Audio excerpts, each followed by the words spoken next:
sit in silence all day, just looking at you, an occasional smile. It's marvellous, quite very unusually. After a cold, wet summer, we've had a few days of sunshine and we're all feeling sort of in holiday mood. Not very serious today. Yes, I love that little saying of Jesus, "In my Father's house are many mansions." Well, of course, I don't know. I'm not a Bible authority, but I've got my ideas about it, and it's always seemed to me fairly self-evident, because in this work of spirit,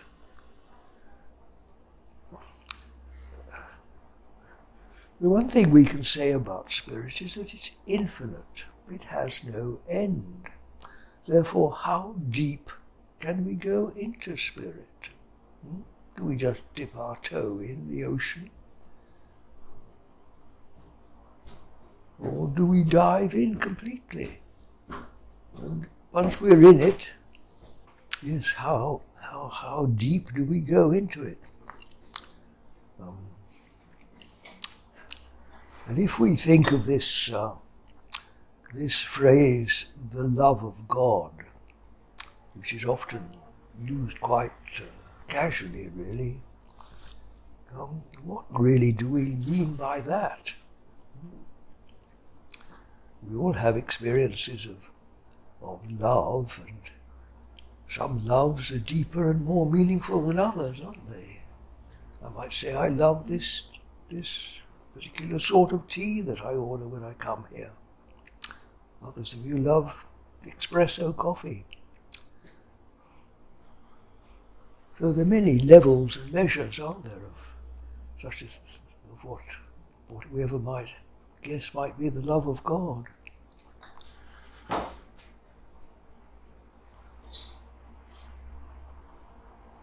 There's I love you.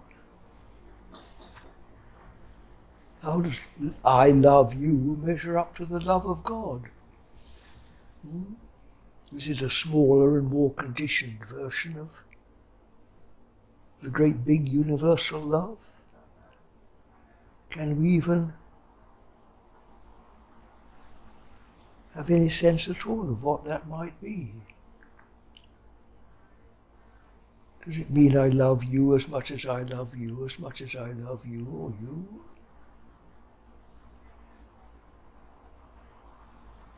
Or the people outside? Or even the floor beneath our feet? Where does it end? And then we have references in the Bible to the various grades of angels, don't we? Angels, archangels, seraphim, cherubim, principalities and powers. I think there's 7 or 9, is it, grades of heavenly beings? Is there a sort of hierarchy in heaven? What does that correspond to? Levels of consciousness in today's language? Higher and lower levels of consciousness? I've always found that very helpful. The consciousness of being asleep, the consciousness of a worm, for example, in the ground, or of a mouse, of a sparrow, a rabbit, an eagle. Never mind the variations of man, everything between the most brutish sort of men or women and saints. I mean, how does one measure it? In my Father's house are many mansions. What happens when we die and move on into the next world? I don't know, dear, but who does, really? I know plenty of people have hazard guesses about it, have written about it, but various gradations of heaven.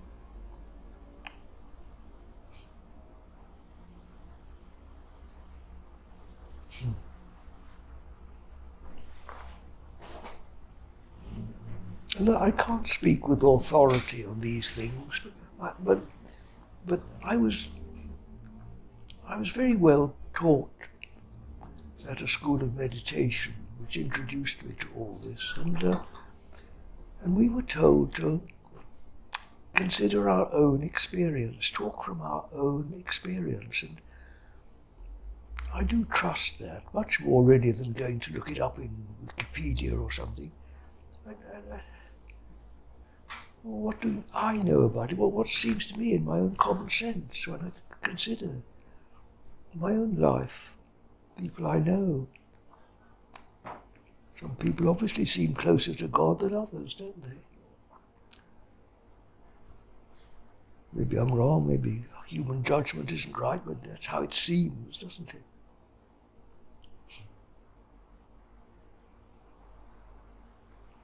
What do we take with us beyond the grave? There's obviously a legacy of our worldly experience goes with us.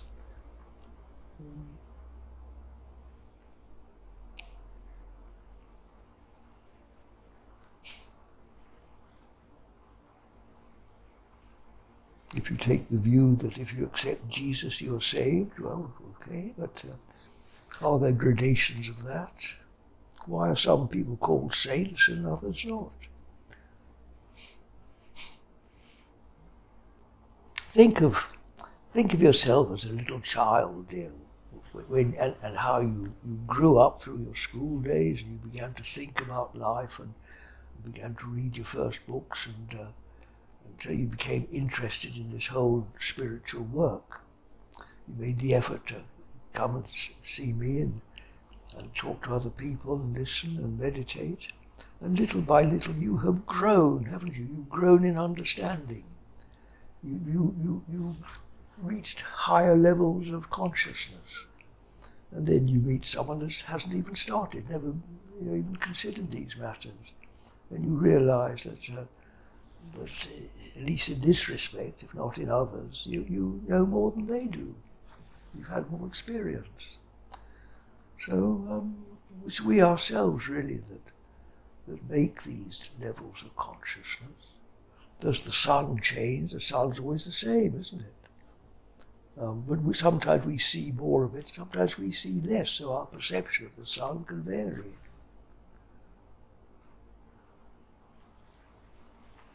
That's where levels of consciousness comes from. But obviously there are levels on the way, there are steps on the way. It's often described as a ladder. A ladder, we go up and we slip down like the old game snakes and ladders. But when you reach the top of the ladder, maybe that's the top there. And maybe we forget all about these things in the infinite ocean. And all these gradations just, we forget about them. I don't know. But maybe in our very deep moments of meditation, you forget your body, you forget all what's going on in here. Maybe you draw near it, get a taste of it.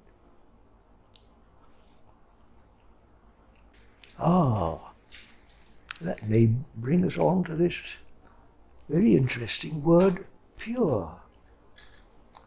What is pure? What do we mean by pure? What is pure love? Well, we've already touched on this a few minutes ago.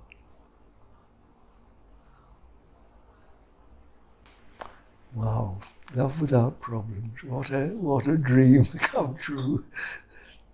Can it really exist?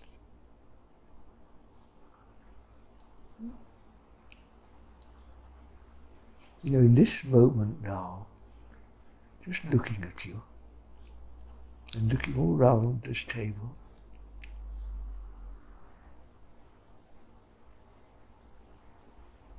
there's love, isn't there? I don't have any problem.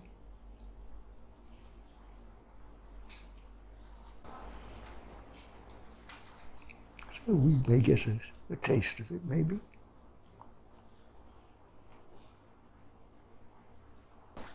What do we mean by impurity? What makes impurity? It's some sort of imposition, isn't it? Some sort of interference with the pure experience.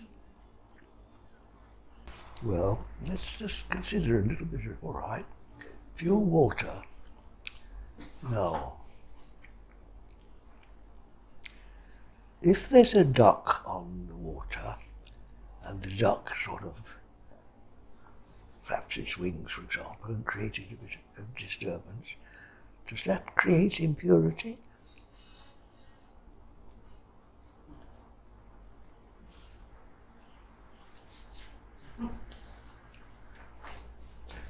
Or if you and I go into that water and paddle in it, even if we're very hot and sweaty and dirty,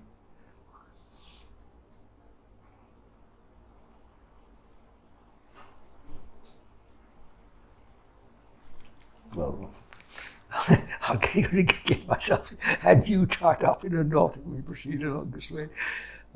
Let's come back to simplicity. Purity and impurity. What is it that is the basic thing that separates us from each other and from God? Me. Hit the nail on the head again, dear. Me. Isn't that the basic impurity? There's other very interesting words of Jesus from the Sermon on the Mount. To the pure, all things are pure.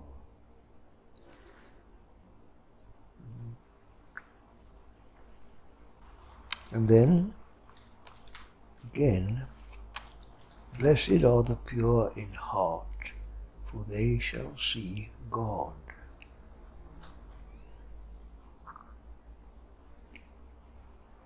Perhaps on a morning like this, when after sunshine we're all in a good mood and feeling comfortable with each other, it's not so far from our experience, isn't it? We're all benevolent and feeling kindly. Indeed, what is impure?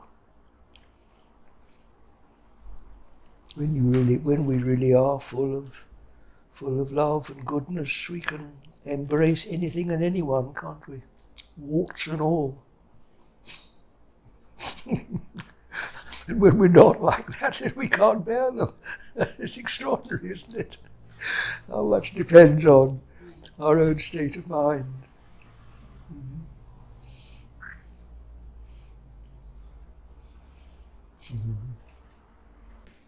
You know, eyes are marvellous things. I rather look at them more and more now. Extraordinary how revealing the eye is and how an eye can change in the course of a few words. We had a wonderful experience yesterday with one of you. Just I forget how we started, but after I can't remember what was said, but we looked at each other, and for a moment we just saw pure beauty, didn't we? Complete ageless pure beauty, even beyond the name and form of what we might call a person. Of course, both our eyes filled with tears.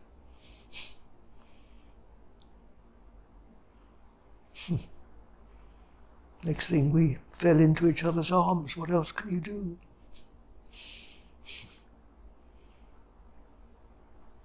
Normally we might have passed in the street and never noticed each other.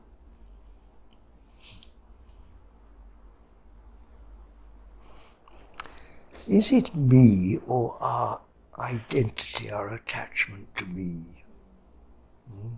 Isn't that it? In a way, me is quite sweet, really. part of the game of being human, maybe. You know, when a little child says, "What about me, Mummy? What about me?" suddenly he doesn't become a demon, does he? We just take him in our arms. So it is, dear. But as we all know all too well, we can also become a menace, can't it? A real demon. Yes, attachment is a useful word. Identity. When we look out on life and see nothing but me, well, for example, you wouldn't be receiving anything of what's passing between us this morning like that, would we? We're all quite remarkably together just because our me is, well, it's, at least it's not muddying the water, is it?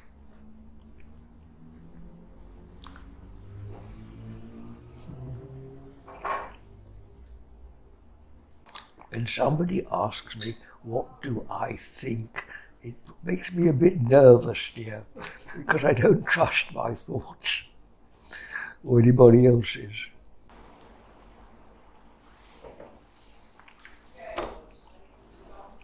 Well, again, I think back to my experience, dear. When I was actually, as so often in life, there was a woman behind it, because in my early 20s, a certain young lady introduced me to philosophy. I don't suppose she knew much, but she knew more than I did. She'd read one or two people. So I also sat down and tried to read. I forget who it was that I read at the time.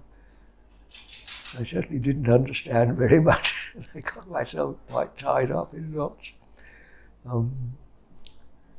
I did find one or two people that I could understand bits of it.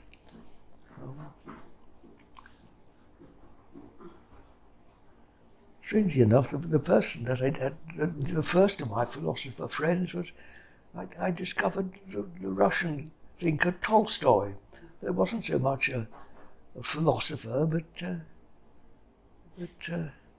he wrote a book called What Should We Do?, which was exactly the question in my young mind. And I thought, how marvellous that someone should actually write a book, What Should We Do? I don't think he came up with any answer, but at least I felt I'd found a kindred spirit in him, gave me some comfort. But the other sort of, I didn't make much of it. But, you see, Kathy, I think the great purpose of philosophy, well, that's the effect it had on me, dear. Other people, of course, it has a different effect on me. I think the effect it had on me was to rather switch me off it. I was just starting to farm then, and I was I wasn't beginning because I'd always felt the comfort and companionship of the fields. I just loved to be alone out in the open fields with nature, and farming brought purpose into all that. And I felt so much more comfortable somehow doing that than I did sitting at home trying to figure out philosophy. So it is a truism, I think, in my experience, that we proceed along this path by elimination. It's not so much that we discover,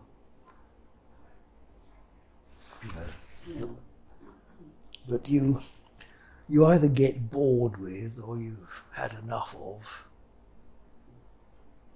things, alternatives. I think that's it, really. You grow out of what doesn't really, it's not what you want. You grow out of things. I suppose I grew out of philosophy. That's not entirely true, is it? Because look, we've been philosophizing a bit this morning, haven't we, among ourselves? It has its purpose, has its time and place, dear, and some people love it and make more of it than others. So I wouldn't like to say yes or no. I think it depends on the people. We've all got different balances between the head and the heart. Some people are more thinky than others. And who's to say what's better? I don't think you can. But where's the end of it? We're dealing with the infinite, aren't we? Think what happens when we meditate. Most of us start off with either some sort of mantra or some words that may or may not have a certain meaning. Even if it's just a candle, it has some significance, doesn't it? You start off like that, or even just breathing. It's something to connect with, isn't it? Which may have some sort of mental connotation. Then what happens? You let go. Somehow it rather fades out, doesn't it? It's rather like going up in an airplane. You leave the airport behind, don't you? So you rise in consciousness. But these things are very necessary to start with. We start, again, I rather like these days to refer to the mind as a digestive system. Like the tummy is here processing our physical food. Here's our mind processing our mental food. Whatever's come into our minds. Well, it does it very beautifully in the mind. But then what's up here? You forget about the mind, you go beyond it.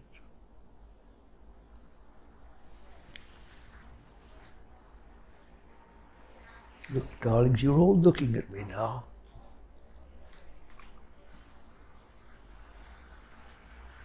And dare I say you haven't a thought in your heads? Dare I say you haven't a thought in your heads at this precise moment here and now?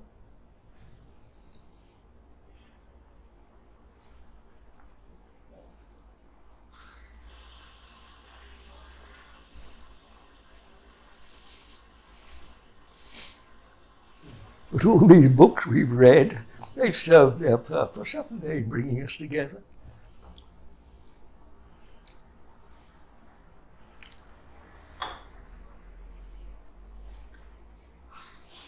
Again, isn't it extraordinary? This naughty little phrase, I think, it creeps into everything, doesn't it? And our tongue spews it out, even though you wish you hadn't. Anyway, I've been taught, that sort of gets around it, doesn't it? I've been taught, again, this came from the School of Meditation where I started all this, that there are three traditional teachings about this. There are three main ways, three broad categories of people. They're the people that work with the mind, they're those that work with the heart, the devotees, and the people of action. The classic contemporary person of action that everybody admires, of course, was Mother Teresa, who went out and did things, and of course in this day and age that's greatly admired. A saint of action. The devotees are usually rather unknown people who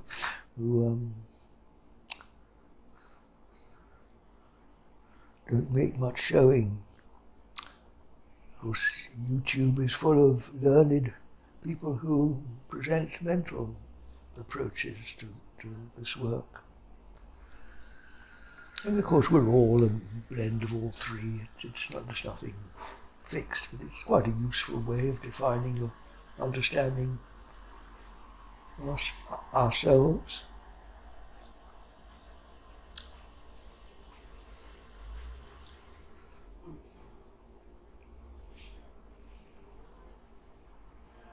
And probably most of us at different times of our life, one or other predominates.